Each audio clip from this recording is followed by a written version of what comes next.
crazy. So welcome now to the bottom of Grange Subway.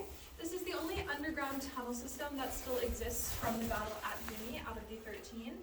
And it's since been enlarged and reinforced to be safe for the public to go down into. At the time of the First World War, the ground would have been mud the entire length of the tunnel, and it was around 1 kilometer long at the time. It was less mucky than being above ground though, because they were able to pump the excess water out of the tunnels.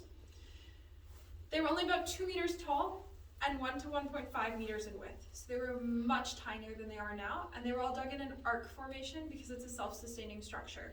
When they expanded the tunnels, they added in the cement on the sides as well as overhead to help protect it to be safe for you all to come down into.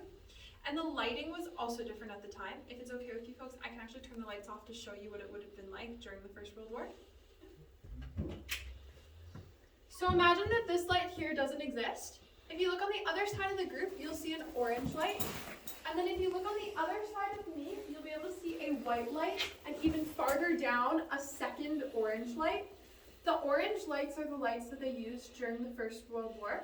They're every 20 meters, and they're only 220 volts. So it was fairly dark in the tunnels. If they were digging or mining, they would have had handheld lamps with them as well to see what they were doing. But generally, daily in the tunnels, it was just those lights every 20 meters. I'm just going to squeeze through the group now, and we're going to continue down the tunnel.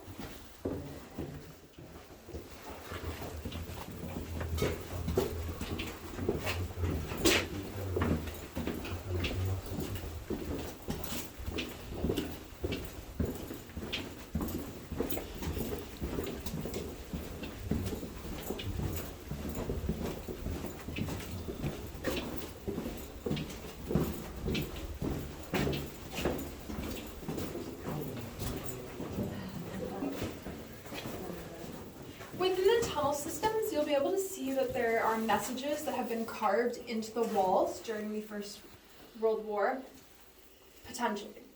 Because these tunnels were open to the public just until the 80s and 90s, it's actually possible that it was just visitors from the region or visitors like you folks who carved the messages into the walls, as they also used these underground tunnel systems during the Second World War. So it's possible that it was from soldiers, it's possible that it was from other people. The ones in the image there are from a different underground tunnel system that's not accessible to the public, so those ones can be dated back to the First World War, but the ones in this tunnel system is just not possible. And then if you can follow me, we'll keep going down the tunnels.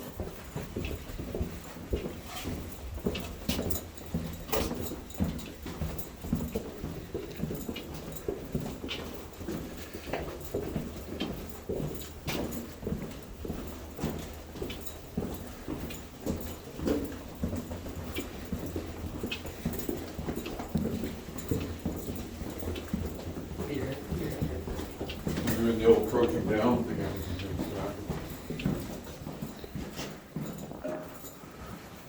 So just here, this is what the tunnels originally looked like while they were digging them. The tunnel systems here were dug by the Royal Engineers. They were British miners. At the time there were Canadian miners, but they were on other areas of the front lines helping out. A large majority of them were up in Ypres at the time, helping to dig the tunnels there. Everything was dug by hand and by foot, because at the time the German forces would listen to the ground to see if there was digging or mining occurring, so they couldn't use heavy machinery. If you can see on the side here, there are some shovels and pickaxes, which are the tools they would have used, and in some cases they did just end up using their hands and feet. Each cubic meter that they dug was 200 sandbags that would get filled with the remnants of what they were digging, and they would dig about 8 meters per day. It's a lot of sandbags that then they would have to exit the tunnel with, so they would use little tiny carts to help bring those sandbags out of the tunnels. They also used the sandbags because everything they were digging was chalk, flint, and limestone. So as you can imagine, a giant pile of white chalk would be very noticeable. With the sandbags, they were able to camouflage what they were digging to help keep it a secret. The entire reason why this area is chalk is because originally it was a seafloor before the continents shifted. And in the region, you'll be able to see houses that are actually built out of those white chalk blocks, because after the First World War during the 1920s, they reconstructed a lot of the houses to look the same way they did before the First World War. And a lot of the houses were old enough to have been built with those chalk blocks from the chalk lines in the area. If you're in the Arras area, you can see the carrier Wellington, which originally was a chalk mine before it was barracks for a lot of Commonwealth soldiers for the Battle of Arras, which is part of the Battle of Vimy. Did they use the sandbags to build up protection? They would use them to build trenches, Oh, but also sometimes if they just needed a weight, they could use the filled sandbags, and they specifically could also ship them to other areas that needed more bags to help build more trenches.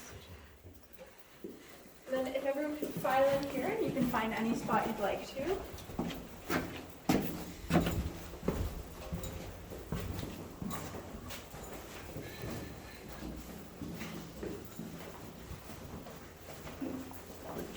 So this room here is the headquarters of the 42nd Battalion. The 42nd Battalion were the men who were in this specific tunnel the night before the battle on April 8th, 1917.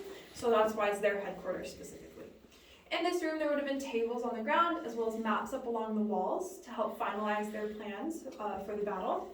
Because they dug the underground tunnel systems, they were actually able to run telephone wires down into the underground tunnels so that they weren't able to be cut by the German forces, which made it easier for the different divisions along the 7 kilometers of front to communicate with each other.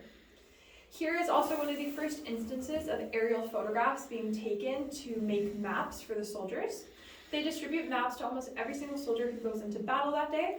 Out of the 40,000 soldiers who go into battle, 30,000 of them have maps. So there was a lot of maps that got handed out, but it aided in the communication and to know exactly which objectives the soldiers had to take that day. The night before the battle, there were soldiers who slept in these underground tunnels, and because they had their bags as well as uniforms and anything they possibly needed to go into battle with them, they were sleeping one next to each other, some of them on top of each other. And if there was a soldier who had to walk through the tunnels, it was most likely that those sleeping soldiers would have been stepped on. But it was better than being in the trenches. For the weeks leading up to the battle, they had 24-hour constant bombardment and artillery towards the German forces side, so it was very noisy. It was also cold. The battle here at Vimy on April 9th, 1917 happened on Easter weekend, and it was snowing and cold. So being in the underground tunnel system helped to protect them from the snow and the cold. At 4:30 in the morning on April 9th, 1917, they received their orders to start waking up and to move towards the front lines for 0 hour at 5:30 in the morning. Any questions before we leave the tunnels?